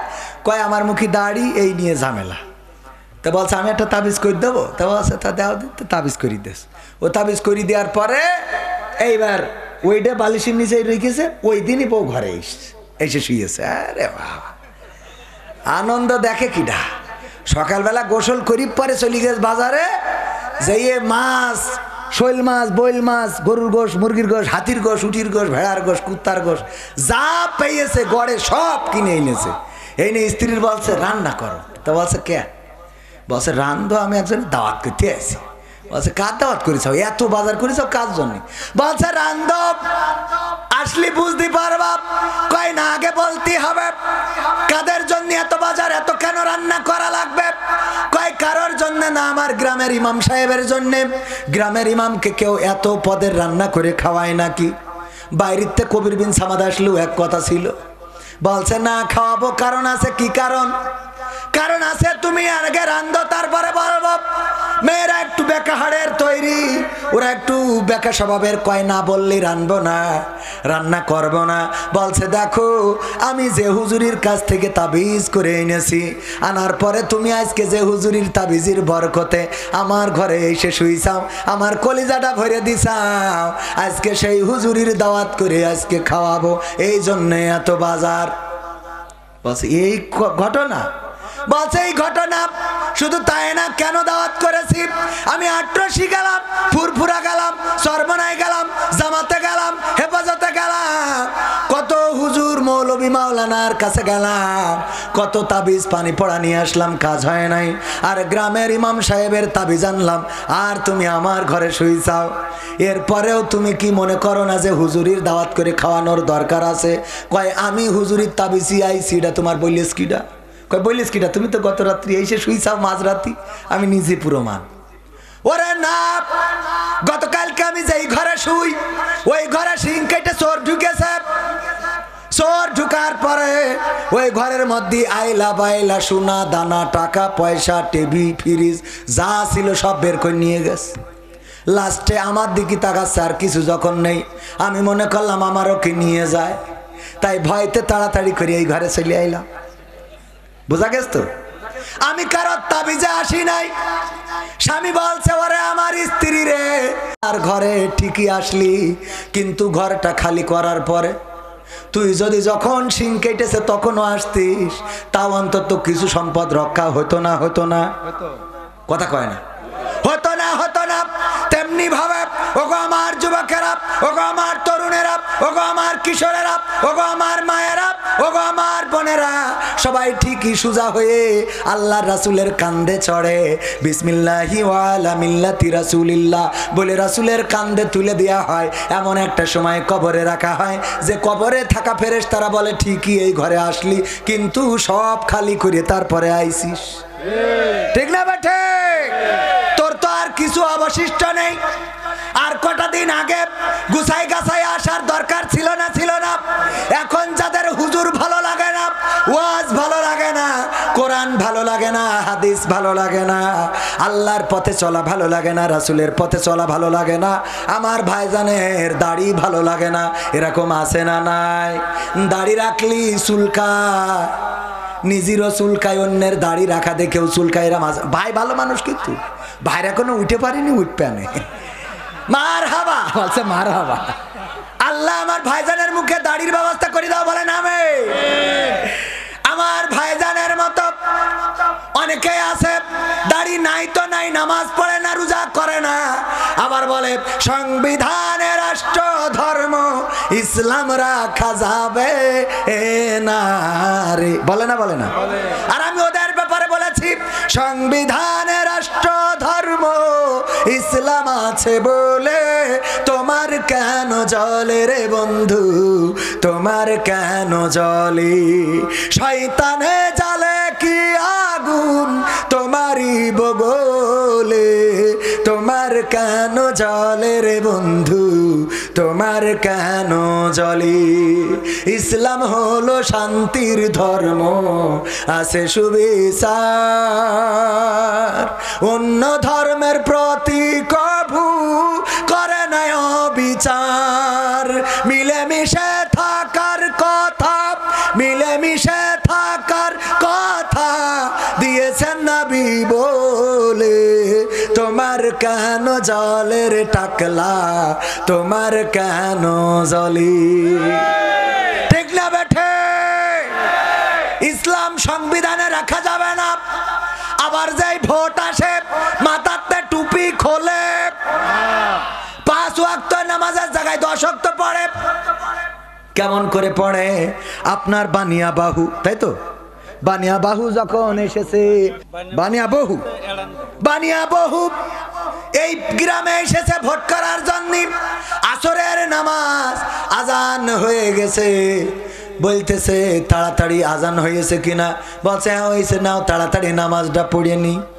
নামাজ পড়িয়ে নিলে আবার এখানতে যেয়ে যখন আবার এন্দাই গিয়েছে, যাওয়ার পরে বলছে আজান হয়েছে কিনা, বলছে হয়েছে, নামাজও হয়ে গেছে, বলছে এইসব তালি যারা যারা পড়নি আবার দাঁড়ায়। পিয়াজ বলতেছে আপনি যে ওখান থেকে পড়িয়ে আসলেন, তো অসুবিধে নেই, এখন যত পড়িয়ে নিতে পারো, 5 বছর তো আর পড়বো না, সুতরাং এখন যত পড়ে পারা যায়। ঠিক না বেঠে? এইভাবে ব্যবহার করে। ইসলাম ভালো লাগে না, কোরআন ভালো লাগে না, আবার যখন মরে যায় তখন ওরে হুজুর ডেকে নিয়ে জানাজা দেয়া লাগে, হুজুর ডেকে নিয়ে জানাজা পড়ানো লাগে, তারপরে কবরে নামানো লাগে। কবরে নামানোর সময় হুজুর বলে বিসমিল্লাহি ওয়া আলা মিল্লাতি রাসূলিল্লাহ। বলেন এই কথা কি সত্য বলে না মিথ্যা বলে? যেই ব্যক্তি দুনিয়ায় থাকতে আমার রাসূলের পথে তো চলেই নাই, আমার রাসূলের সুন্নাত দাড়ি রাখে নাই, আমার রাসূলের সুন্নাত টুপি পরে নাই, আমার রাসূলের সুন্নাত পাঞ্জাবি গায়ে দিলে কয় হুজুর কাপড়ের দাম বাড়বে না কেন? একা যে 3 জনের জামা হইতো তাই একা গাইতে বসে আছেন। তা আমি কই আমরা নাই 3 জনের তো একা গাই দিছি, এটা ঠিক। তা তোমাদের ওই নায়িকারা যে একটুক একটুক পরে ওসব কাপড়গুলো কনে যাবে? ঠিক না বেটে? ওরা যে একটুক একটুক পরে ও কাপড়গুলো তো আমরা কভার করতেছি, তা না হলে তো দেশ তো বেকায়দা দেউলিয়া হয়ে যেত, ঠিক না বেটে? ওরা ছোট ছোট পারে, ওতে খুব ভাল লাগে হাঁকি থাকে। পাকামো আছে না নাই? আর আমরা জুব্বা পড়লি আরে বাবা মিজাজের মুখের মধ্যে মানে কুত্তায় মুতি দেশ তাকানোর কায়দা নেই। টুপি পরে একজন গেলেই ওনার মানে হাও মাও শুরু করে দেয়। হুজুর এসলো কেন? হুজুর এসলো তোমার উড়োই দেওয়ার জন্য। পাকামো কোথাকার। এক কলেজের টিচার ধরা পড়িয়েছে, সাথে পিস্তল নিয়ে তো স্কুলে যায়। স্কুল না কলেজের, দেখেছেন না আপনারা? ওর বাড়ি সার্চ করিয়ে খুনটা খুদায় মানে অস্ত্র মারামারি করার, আমরা ওসব নামও জানি না। চাইনিজ কুরুল, তারপরে থাইল্যান্ডি কুরুল, ইংল্যান্ডের কুরুল, আমেরিকার কুরুল, লন্ডনী কুরুল, এসব অনেকগুলো পাওয়া গেছে। ওইগুলো যদি কোনো দাড়িওয়ালা টুপিওয়ালার কাছে পাওয়া যেত, শোনেন আপনার কিন্তু আমি আপনার নিয়ে আমার কোনো ওয়াজ নেই, না না না, আপনি মন খারাপ করেন, আপনার এখনো উঠে পারিনি, ওট পেয়ে আল্লাহ কবুল করলেন, আল্লাহ কবুল করুন, বলেন আমিন। আমার ভাই, কলিজার ভাই, ও আপনার চাচা অসুবিধা, চাচার অবস্থা খারাপ গো, চাচার তো এখনো সবাই ভাই বলে। ও আমার ভাইরা, এরপরে যখন মারা যায়, যাওয়ার পরে যারা বিসমিল্লাহি ওয়া আলা মিল্লাতি রাসূলিল্লাহ বলে, ওটা মিথ্যে কথা, ওটা বলা যাবে না। কেন মিথ্যে কথা? আমি উদাহরণ দিতে যাই বলি, আমার সভাপতির বললাম, সভাপতি সাহেব একটা গরু কি পুষানি দেওয়া যায়? পুষানি বোঝেন আপনারা? আমি বললাম একটা গরু কি পুষানি দেওয়া যায়? ওনার অনেকগুলো গরু আছে। তা বলছে গরু পুষানি নিবা, তুমি তো ওয়াজ করি বেড়াও, গরুর খাওয়াবা কখন? তাই আমি বলছে আমার ছেলে বড় হয়ে গেছে, ও খাওয়াবে না। বলছে তোমার তো ঘাস কাটার লোক নেই। আমি বলছি আমার ছেলে ও কেটে ইনবে না। তা বলছে তোমার তো খোল কেনার টাকা নেই। আমি বলছি ওয়াজ করি যা পাই তাতে হইবে না। বলছে তোমার তো ভালো গোয়েল নেই। তাই আমি বলছি ওই যে খুঁটি লাগাই দিয়ে ভালো করি আমি সেই দেবানে, অ্যাসবেস্টাস পাওয়া যায় বাজারে, সেই দেবানে। তা বলছে তোমার তো মশারি নেই। আমি বলছি বাবা কয়েল ধরাই দিবা না। বলছে তুমি পুষতে পারবা না। তার মানে কি? দেবে না। এখন হঠাৎ করে উত্তর গগনে মেঘ হয়েছে, কালো মেঘ, দুমদাম করি কটা দাম করে পড়িয়েছে, একটা ওনার গইলির পরে পড়িয়েছে। পড়ার পরে সকালবেলা ডাকছে কবির বিন সামাদ, আমি বলছি আমার ডাক তো তুমি ছাড়া কি ডাক? শোনো গরু নিতে চাইলে নিবা নাই? তা আমার দিল্লি তো ভালো হয়, আমার বাচ্চা দুধ পাচ্ছে না, তো একটু ভালো হয়, গাই গরু দেবেন একটা? তা বলছে দেবো, লোকজনটাকে নিয়ে আসো, নিয়ে যাও, গইলে আছে। তা আমি বলছি লোকজন লাগবে কেন? আপনিও দাড়িওয়ালা, আমিও দাড়িওয়ালা, আপনিও টুপিওয়ালা, আমিও টুপিওয়ালা, হয়তো আপনি জামাত ইসলাম করেন, আমি চরমনাই করি, তো অসুবিধা নেই, একই তো রাস্তা, একটু মত পার্থক্য সামান্য, তো মিলমিশ করে নিলে এবার বাসুর একটা হলে আমার একটা আপনার। তা বলছে একা পারবা না? আমি বলছি একটা গরুর সাথে পারবো না, কি মনে করেন আপনি? বলছে দেখো গইলি আছে, পারো কিনা, যাইয়ে দেখি গইলি 4 হাত পায় এক দেখি, তারপরে লেজের দিকে তাকায় দেখি নেটওয়ার্ক নেই, মানে মাসি বসছে তার তাড়াচ্ছে না, মানে গরু তো দেখতে পায় না, ওর নেটওয়ার্কে কাজ করে, ওর বাড়ি দেয়, তো নেটওয়ার্ক পাচ্ছে না, মানে টাওয়ার শেষ। নাকে একটু হাত দিয়ে দেখলাম না, ফুসফুসেও আপ ডাউন বন্ধ করে দিস। আমি আস্তে করে এসে বলছি সভাপতি গরু কি মরি গ্যাস নাই? তা বলছে মরি গ্যাস বলেই তো তোমার ডাকছি, জ্যান্ত গরু তোমার পুষানি দেবো ভাবলে কি করি? ওই গরুটা একটু পায়ে দড়ি বেঁধে বা ঢুকাইয়ে খড় বাগানে দিয়ে আসতে হবে। তা বলছে আপনি আমার ফাঁসি দেন, আমার ফাঁসি দেন, তারপরে ওই মরা গরু কান্দে তুলবো। বেঁচে থাকতে বললাম গরু দেন, কত কাহিনী, ওরে বাবা খাওয়াতে পারবা না, ঘাস নেই, টাকা নেই, খোল নেই, ভুসি নেই, আর মরে যাওয়ার পরে বলেন লোক ডেকে আনো, তারপরে তার খড় বাগানে নিয়ে যাও, না নিয়ে যাব না।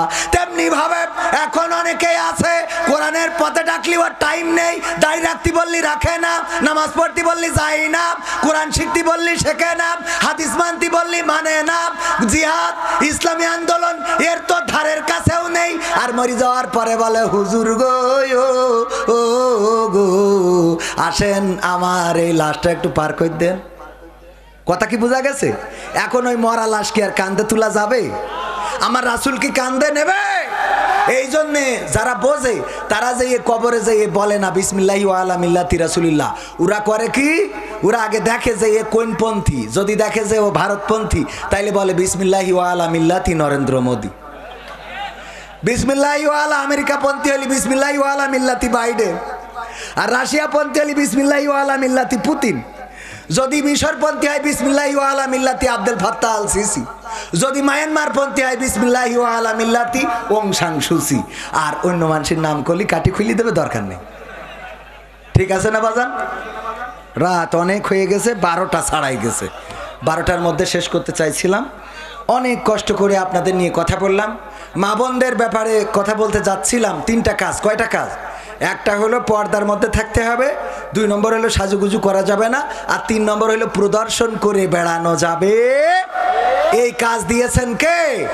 আল্লাহ দিয়েছেন। সেই কাজ বাদ দিয়ে থুয়ে এখন পর্দার মধ্যে তো এই মুনাজাতটা নিয়ে যান, অন্তত মুনাজাতটা নিয়ে যান, আমরা মুনাজাত করে চলে যাই। একটু সবাই দুরূদ ইব্রাহিম পড়েন। আল্লাহুম্মা সাল্লি আলা মুহাম্মাদ ওয়া আলা আলি মুহাম্মাদ কামা সাল্লাইতা আলা ইব্রাহিম ওয়া আলা আলি ইব্রাহিম ইন্নাকা হামিদুম মাজিদ।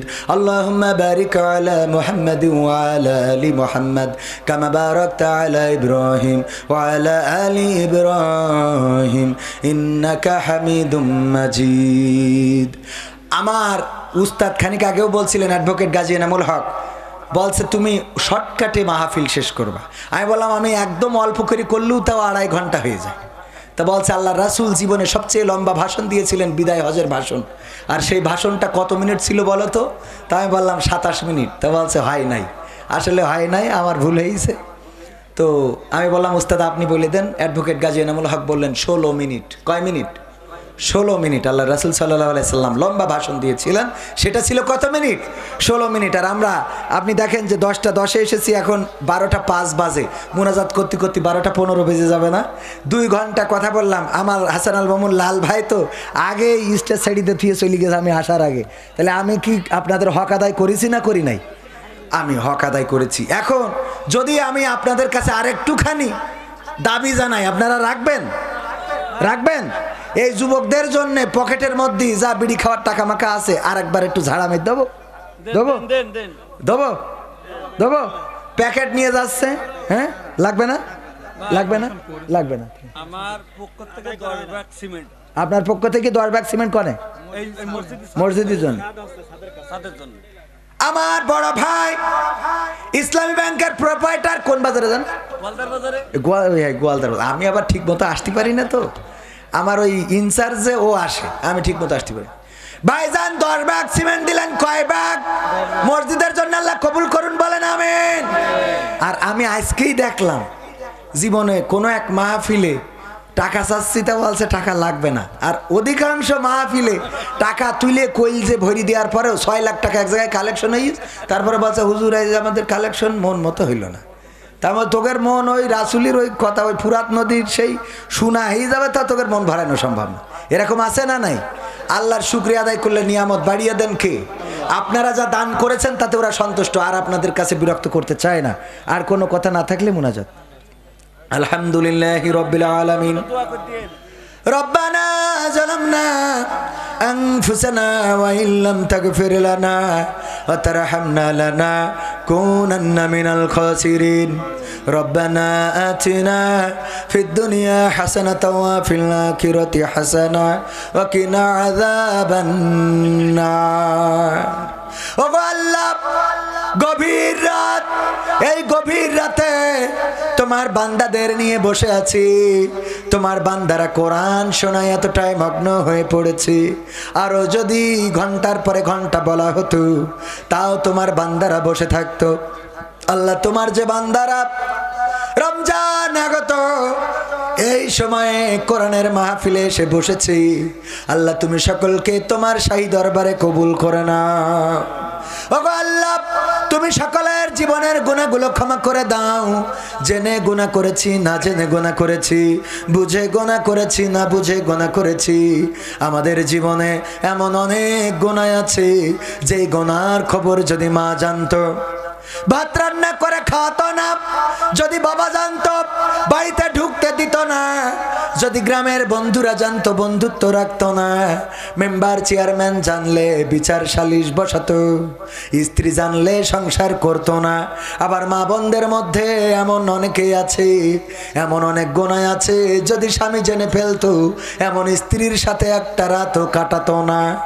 এমন অনেক গুনাহ আছে পৃথিবীর কেউ জানে না, পৃথিবীর পৃথিবীর কেউ দেখে নাই দিনের আলোতে রাতের অন্ধকারে বনে জঙ্গলে ফাঁকা প্রান্তরে ছাদের নিচে কিংবা ছাদের উপরে যত গুনাহ করলাম আল্লাহ পৃথিবীর কেউ না দেখলেও তুমি দেখেছো এমন গুনাহগুলো তুমি তোমার গফুর গফফার নামের ওসিলায় ক্ষমা করে দাও ওগো আল্লাহ তোমার কাছে হাত তুললেই মনে পড়ে যায় জনম দুঃখিনী মায়ের কথা মা জননী যাদের নাই চিরজনমের মতো বিদায় নিয়ে চলে গেল আল্লাহর কোনোদিন ফিরে আসবে না যেই মা যখন বিছানা ভিজিয়ে দিতাম মা রাগ করে কোনোদিন খাট থেকে ফেলে দেয় নাই যখন কম্বল ভিজিয়েছি মা রাগ করে আগলা রাখে নাই বরং ভিজে জায়গাগুলোতে মা থেকেছে আর শুকনা জায়গায় আমাদের রেখেছে এই মা যাদের চিরজনমের মতো বিদায় নিয়ে চলে গেল আল্লাহ ওই মায়ের কবরকে জান্নাতের বাগান বানায়া দাও ওগো আল্লাহ যাদের বাবা নাই বাবা এমন একজন বটের ছায়ার মতন যখন কেউ পাশে থাকে না তখন থাকে বাবা যখন কেউ খবর রাখে না তখন খবর রাখে বাবা যখন কেউ আপন থাকে না তখন আপন থাকে বাবা মাথার ঘাম পায়ে ফেলেছে দিনের পর দিন কষ্ট করেছে রিক্সা চালিয়েছে ভ্যান চালিয়েছে কত মানুষের কত গালমন্দ সহ্য করেছে কত মানুষের কত লাথি ঝাঁটা কত মানুষের কত অপমান সহ্য করেছে তারপরে আমাদের মুখে দুইটা হাত তুলে দিয়েছে ঈদের দিন নতুন জামা সবার জন্য কিনে দিয়ে এক পাশে দাঁড়িয়ে থাকে বাবা সবার গায়ে নতুন জামা ছেলে পরেছে মেয়ে পরেছে স্ত্রী পরেছে বাবার গায়ে প্রথম জামাটা যখন জিজ্ঞাসা করা হয় বাবা সবার জন্য কিনেছ তোমার জন্য কেন নাই কেন বাবা ডাক দিয়ে বলে বাবারা এবার আমার হাতের অবস্থা ভালো না তোমাদের জন্য কিনেছি আগামী ঈদে আমি আমার জন্য কিনে নেব আবার যখন ঈদ আসে তখন আবারও একই কাজ করে এমন বাবা যাদের চিরজনমের মতো বিদায় নিয়ে চলে গেল আল্লাহ বাবার কবরকে জান্নাতের বাগান বানায়া দাও ওগো আল্লাহ এই গ্রামে যত কবরবাসী ঘুমানো সকল কবরকে মাফ করে দাও এই গ্রামের সকল মানুষদেরকে কবুল করে নাও আমার যুবকদেরকে কবুল করে নাও আমার ছাত্রদেরকে কবুল করে নাও আমার মাহফিলের সভাপতিকে কবুল করে নাও প্রধান অতিথি বিশেষ অতিথি সবাইকে কবুল করে নাও ওগো আল্লাহ যুবকরা যে আয়োজন করেছে এই আয়োজন কিয়ামত পর্যন্ত যেন করতে পারে এই মাহফিলটা কিয়ামত পর্যন্ত ধারাবাহিকতা রাখার তৌফিক দান করে দাও আল্লাহ যুবকদের মধ্যে যাদের কর্ম নাই চাকরির ব্যবস্থা করে দাও ইনকামে বরকত দান করে দাও আল্লাহ পর্দার অন্তরালে যত মা বোনেরা হাত তুলেছে মা বোনদেরকে কবুল করে নাও আল্লাহ অনেক মা বোন আছে অসুস্থ স্বামীর সংসারের কথা চিন্তা করে নিজের অসুস্থতার কথা বলে না এমন যারা আছে আল্লাহ মা বোনদের অসুস্থতা থেকে সুস্থতা দান করে দাও আল্লাহ মা বোনদের যাদের মা নাই বাবা নাই বিয়ের দিন মা বাবা কত কেঁদে কেঁদে জামাইয়ের হাতে মেয়েটা তুলে দিয়েছিল যেন মেয়েটা মারা গেল এমন একটা বিদায় দিয়ে দিল এই মা বাবা যাদের চিরজনমের মতো বিদায় নিয়ে অন্ধকার কবরে চলে গেছে আল্লাহ কবরগুলো জান্নাতের বাগান বানায়া দাও ওগো আল্লাহ গোয়ালা বাজারে আমার বড় ভাইয়ের ইসলামী ব্যাংকের এজেন্ট ব্যাংক রয়েছে আল্লাহ তুমি বরকত দান করে দাও আল্লাহ ইসলামী ব্যাংকের সাথে যেন মুসলমানেরা লেনদেন করতে পারে তৌফিক দান করে দাও আল্লাহ ইসলামী ব্যাংকের বিরুদ্ধে যত ষড়যন্ত্র আছে দূর করে দাও আল্লাহ তুমি তোমার এই ব্যাংকটাকে যারা প্রতিষ্ঠিত করেছিল তাদেরকে তুমি জান্নাতের বাসিন্দা হিসাবে কবুল করে নাও ওগো আল্লাহ তোমার কাছে খাস করে ফরিয়াদ করি আমার মতো অনেকেই অসুস্থ থাকতে পারে নিজের জন্য তেমন একটা দোয়া করি না নিজের ডাক্তার দেখানো তেমন একটা হয় না আমার ডাক্তারের কাছে নিয়ে যাবে এমন আপন তো কাউকেও খুঁজে পায় না নিজে অসুস্থ হইলে নিজেই গাড়ি চালায় হাসপাতালে গিয়ে ভর্তি হই বাবাকে হারাইছি 22 বছর মাথায় হাত বোলানোর মতো কেউ নাই আল্লাহ এতিম তুমি ছায়া হয়ে বড় করে দিয়েছো গতকালকেও যখন নিঃশ্বাস নিতে পারছিলাম না, নিজে গাড়ি ড্রাইভ করে হাসপাতালে গিয়েছি। আল্লাহ তুমি জানো, কথা বলছি, নিঃশ্বাস নিচ্ছি, বুকে কত ব্যথা তুমি জানো আল্লাহ, কত কষ্ট করে কথা বলছি। আল্লাহ সুস্থতা দান করে দাও, আল্লাহ ভুল ভ্রান্তি থাকলে ক্ষমা করে দাও, তোমার অপছন্দনীয় কোনো কাজ করে থাকলে ক্ষমা করে দাও। আল্লাহ যদি হায়াত না রাখো ইমানের সাথে মাউত দাও। আল্লাহ তোমার কাছে খাস করে ফরিয়াদ করি, আমার মতো অসুস্থ যারা, আল্লাহ সুস্থতা দান করে দাও। আল্লাহ আমার রনি ভাইকে কবুল করে নাও, এই মাহফিলের জন্য দিনরাত পরিশ্রম করেছে, আল্লাহ তার হায়াতে বরকত দান করে দাও। ও আল্লাহ স্টেজে আরো গণ্যমান্য ব্যক্তিবর্গ আছে, কেউ বা বর্তমান চেয়ারম্যান, কেউ বা সাবেক, কেউ বা বর্তমান মেম্বার, কেউ সাবেক মেম্বার, আল্লাহ তুমি সকলকে কবুল করে নাও, নেক হায়াত দিয়ে দাও। আপনজন যারা কবরে, কবরগুলো জান্নাতের বাগান বানাইয়া দাও। ওগো আল্লাহ রমজানের মাস, রোজা রাখার তৌফিক দান করে দাও। তোমার কাছে খাস করে ফরিয়াদ করি, বাংলার জমিনে তুমি আলেমদের মুক্তির ব্যবস্থা করে দাও, মামুনুল হককে মুক্তির ব্যবস্থা করে দাও। আল্লাহ কওমি, আলিয়া, চরমানা, জামাত, হেফাজত, যত মত পার্থক্য আছে কোরআনের জন্য দূর করে দিয়ে সবাইকে এক ঐক্যবদ্ধ করে দাও। আল্লাহ চরমনা বলো, আল্লাহ চরমনায় হেফাজত, জামাত, আওয়ামী লীগ, বিএনপি, জাসদ, বাসদ যারাই আছে বাংলাদেশে কোরআনের জন্য এক পতাকা তলে আসার তৌফিক দান করে দাও। আখেরি ফরিয়াদ, মালাকুল মাউত কবে আসবে জানি না, জানটা নিয়ে উড়াল দেবে, পড়ে থাকবো লাশ হয়ে। কেউ আর ওই দিন বলবে না কবির বিন সামাদ সাহেব কোথায়, বলবে লাশটা কোথায়। কাফনের কাপড় জানি না কোন দোকানে রেডি হয়ে আছে, কোন বাঁশঝাড়ের বাঁশটা রেডি হয়ে আছে জানি না, কোন কবরের মাটিটা তৈরি হয়ে আছে জানি না।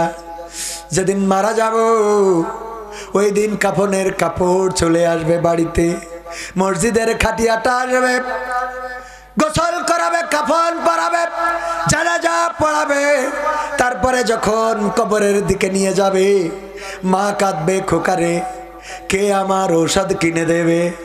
বাবা কাঁদবে, খোকা কে আমার লুঙ্গি জামা জুতা কিনে দেবে। সন্তান কাঁদবে, কলিজার টুকরা চিৎকার করে বলবে, বাবা কে আমাদের মাথায় হাত বুলিয়ে দেবে। ওগো বাবা কে আমাদের স্কুলের রেজাল্ট এনে দেবে। না, ওই দিন কারো কথায় সাড়া দেব না। সবার গগন বিদারী চিৎকার উপেক্ষা করে কবরের দিকে চলে যাব। কবরে নামাবে, বাঁশ গেড়ে দেবে, মাটি ছুঁড়ে দেবে, আর কেউ কোনোদিন খবরে নেবে না। আল্লাহ এই মরণ যেহেতু দিবা, রোড অ্যাক্সিডেন্টে মরণ দিও না, কোথাও আগুন লাগায়া পুড়ায়া মরণ দিও না। ওগো আল্লাহ তুমি পানিতে ডুবায়া মরণ দিও না। আল্লাহ তুমি হার্ট স্ট্রোকে মরণ দিও না। মরণ যখন দিবা গো আল্লাহ, কোরআন কায়েমের আন্দোলনে থেকে যেন বুকের রক্ত দিয়ে শহীদ হইতে পারি, সেই তৌফিক দান করে দাও। আর মরণকালে আমাদের সবার জবানে জারি করে দিও আখেরি কালেমা লা ইলাহা ইল্লাল্লাহু মুহাম্মাদুর রাসূলুল্লাহ।